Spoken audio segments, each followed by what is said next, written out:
For several years now, we've been engaged in a national debate about sexual assault on campus. No question, it's crucial that young people understand the ground rules for consent. But that's where the conversation about sex is ending. And in that vacuum of information, the media and the internet, that new digital street corner, are educating our kids for us. If we truly want young people to engage safely, ethically, and yes, enjoyably, it's time to have open, honest discussion about what happens after yes. And that includes breaking the biggest taboo of all and talking to young people about women's capacity for and entitlement to sexual pleasure. Yeah. Now, come on, ladies. I spent 3 years talking to girls ages 15 to 20 about their attitudes and experience of sex. And what I found was that while young women may feel entitled to engage in sexual behavior, they don't necessarily feel entitled to enjoy it. Take the sophomore at the Ivy League college who told me, "I come from a long line of smart, strong women. My grandmother was a firecracker, my mom is a professional, my sister and I are loud, and that's our form of feminine power." She then proceeded to describe her sex life to me, a series of one-off hookups starting when she was 13 that were not especially responsible, not especially reciprocal, and not especially enjoyable. She shrugged. "I guess we girls are just socialized to be these docile creatures who don't express our wants or needs." "Wait a minute," I replied. "Didn't you just tell me what a smart, strong woman you are?" She hemmed and hawed. "I guess," she finally said, "no one told me that that smart, strong image applies to sex." I should probably say right up top that despite the hype, teenagers are not engaging in intercourse more often or at a younger age than they were 25 years ago. They are, however, engaging in other behavior. And when we ignore that, when we label that as not sex, that opens the door to risky behavior and disrespect. That's particularly true of oral sex, which teenagers consider to be less intimate than intercourse. Girls would tell me, "It's no big deal," like they'd all read the same instruction manual. At least if boys were on the receiving end. Young women had lots of reasons for participating. It made them feel desired. It was a way to boost social status. Sometimes it was a way to get out of an uncomfortable situation. As a freshman at a West Coast college said to me, "A girl will give a guy a blowjob at the end of the night because she doesn't want to have sex with him, and he expects to be satisfied. So if I want him to leave, and I don't want anything to happen..." I heard so many stories of girls performing one-sided oral sex that I started asking, what if every time you were alone with a guy, he told you to get him a glass of water from the kitchen, and he never got you a glass of water? Or if he did, it was like, "You want me to, totally begrudging. You wouldn't stand for it." But it wasn't always that boys didn't want to. It was that girls didn't want them to. Girls expressed a sense of shame around their genitals, a sense that they were simultaneously icky and sacred. Women's feelings about their genitals have been directly linked to their enjoyment of sex. Yet Debbie Herbenek, a researcher at Indiana University, believes that girls' genital self-image is under siege, with more pressure than ever to see them as unacceptable in their natural state. According to research, about 3/4 of college women remove their pubic hair, all of it, at least on occasion, and more than half do so regularly. Girls would tell me that hair removal made them feel cleaner, that it was a personal choice. Though, I kind of wondered if left alone on a desert island, if this was how they would choose to spend their time. And when I pushed further, a darker motivation emerged: avoiding humiliation. "Guys act like they would be disgusted by it," one young woman told me. No one wants to be talked about like that. The rise in pubic hair removal reminded me of the 1920s, when women first started regularly shaving their armpits and their legs.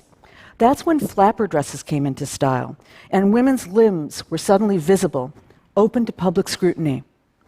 There's a way that I think that this, too, is a sign that a girl's most intimate part is open to public scrutiny, open to critique, to becoming more about how it looks to someone else than how it feels to her. The shaving trend has sparked another rise in labiaplasty. Labiaplasty, which is the trimming of the inner and outer labia, is the fastest growing cosmetic surgery among teenage girls. It rose 80% between 2014 and 2015, and whereas girls under 18 comprise 2% of all cosmetic surgeries, they are 5% of labiaplasty. The most sought-after look, incidentally, in which the outer labia appear fused like a clamshell, is called, wait for it, the Barbie. I trust I don't have to tell you that Barbie is A, made of plastic, and B, has no genitalia. The labiaplasty trend has become so worrisome that the American College of Obstetricians and Gynecologists has issued a statement on the procedure, which is rarely medically indicated, has not been proven safe, and whose side effects include scarring, numbness, pain, and diminished sexual sensation. Now, admittedly and blessedly, the number of girls involved is still quite small. But you could see them as canaries in a coal mine, telling us something important about the way girls see their bodies. Sarah McClellan, a psychologist at the University of Michigan, coined what is my favorite phrase ever in talking about all of this: intimate justice. That's the idea that sex has political as well as personal implications, just like who does the dishes in your house or who vacuums the rug. And it raises similar issues about inequality, about economic disparity, violence, physical and mental health. Intimate justice asks us to consider who is entitled to engage in an experience, who is entitled to enjoy it, who is the primary beneficiary, and how does each partner define good enough? Honestly, I think those questions are tricky and sometimes traumatic for adult women to confront. But when we're talking about girls, I just kept coming back to the idea that their early sexual experience shouldn't have to be something that they get over. In her work, McClellan found that young women were more likely than young men to use their partner's pleasure as a measure of their satisfaction. So they'd say things like, if he's sexually satisfied, then I'm sexually satisfied. Young men were more likely to measure their satisfaction by their own orgasm. Young women also defined bad sex differently. In the largest ever survey ever conducted on American sexual behavior, they reported pain in their sexual encounters 30% of the time. They also use words like depressing, humiliating, degrading. The young men never used that language. So when young women report sexual satisfaction levels that are equal to or greater than young men's, and they do in research, that can be deceptive. If a girl goes into an encounter hoping that it won't hurt, wanting to feel close to her partner, and expecting him to have an orgasm, she'll be satisfied if those criteria are met. And there's nothing wrong with wanting to feel close to your partner or wanting him to be happy, and orgasm isn't the only measure of an experience. But absence of pain, that's a very low bar for your own sexual fulfillment. Listening to all of this and thinking about it, I began to realize that we performed a kind of psychological clitoridectomy on American girls.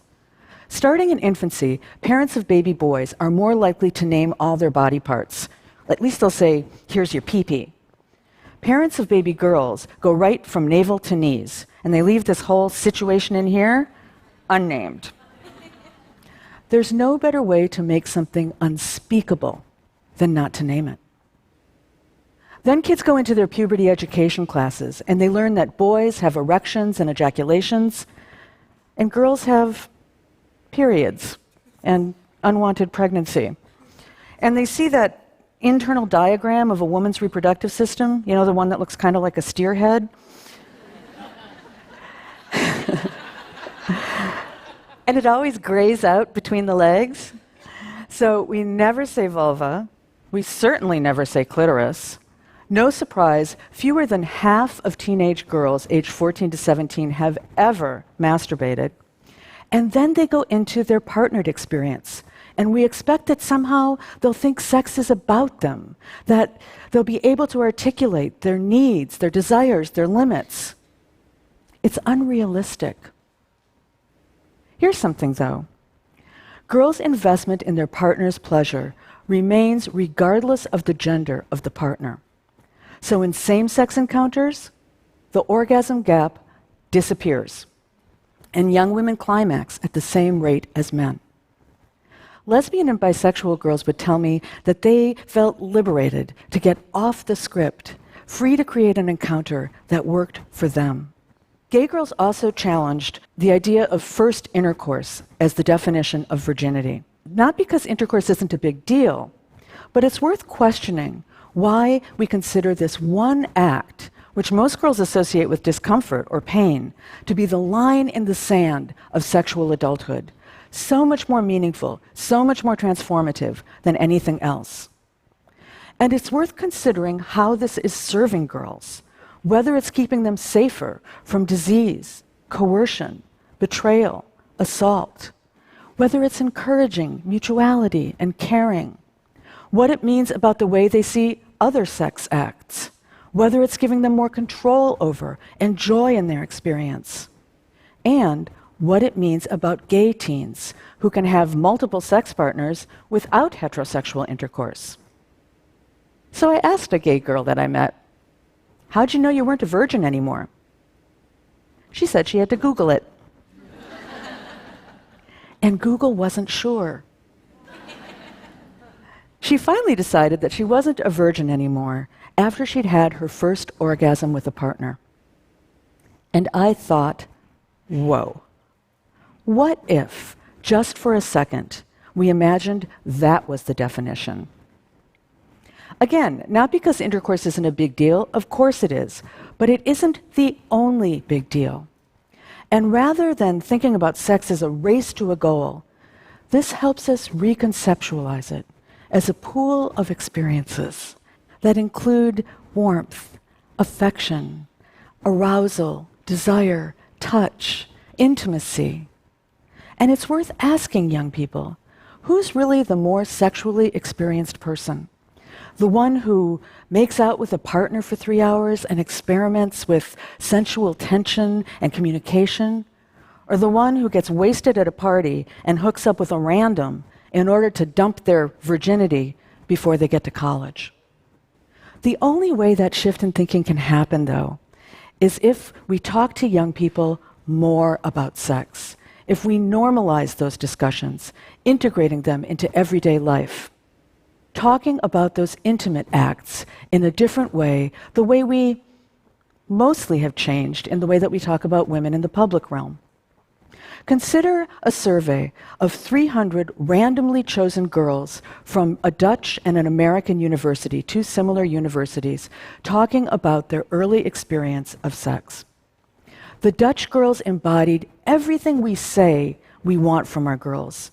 They had fewer negative consequences like disease, pregnancy, regret. More positive outcomes, like being able to communicate with their partner, who they said they knew very well, preparing for the experience responsibly, enjoying themselves. What was their secret? The Dutch girls said that their doctors, teachers, and parents talked to them candidly from an early age about sex, pleasure, and the importance of mutual trust.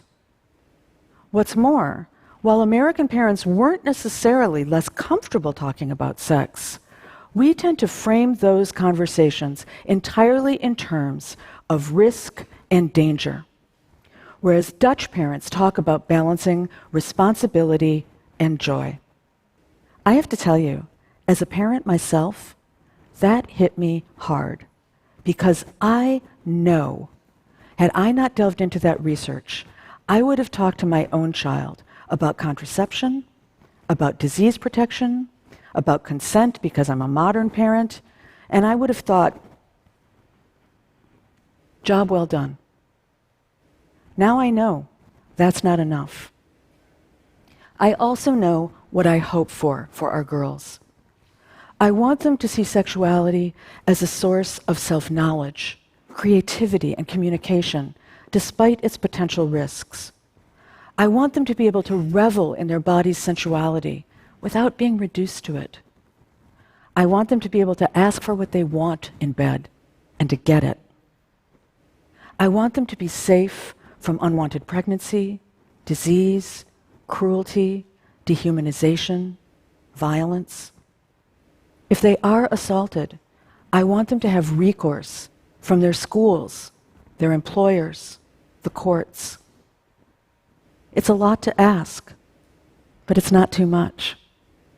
As parents, teachers, advocates, and activists, we have raised a generation of girls to have a voice, to expect egalitarian treatment in the home, in the classroom, in the workplace.